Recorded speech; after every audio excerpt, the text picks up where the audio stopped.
tayo ngayon, ano. Tapos, this is the second time video na ano, nag-uling tayo.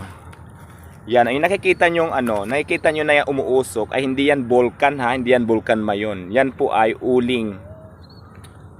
Marami kasi nagtatanong, ano ba yung saan ba ako kumukuha ng kahoy? Bakit parang nag-uuling ako? So ayan po, yung kinukuha natin mga kahoy, mga ritaso lang siya guys, ayan. Mga ganito. Ang tawag dito scrap na mga pinaglumaan sa mga construction company. Mga strap na yan, yung mga patapon na. So pwede pa natin gawin pagkapirahan yan. Gawin natin uling, ayan. Umusok-usok siya. Tapos ang gagawin nyo lang, make it sure lang na mayroon kayong lugar na paghuhukayan nang hindi kayo katulad nito, medyo maluwag yung lupa dito. So pwede kayo mag-uling dito.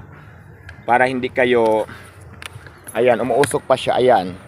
Kailangan nyo muna ay magbutas ng maliit na butas. Tapos, ayan siya guys.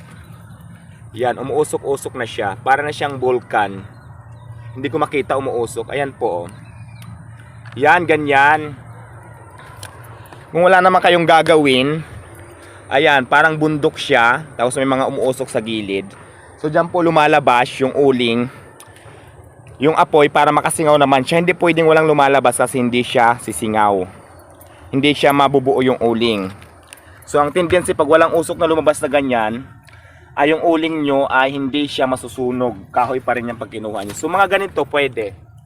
Mga ganito pwede nyo siyang gawing uling. Ayan ha, mga tips para sa gusto magkapira. Kung wala namang kinagawa,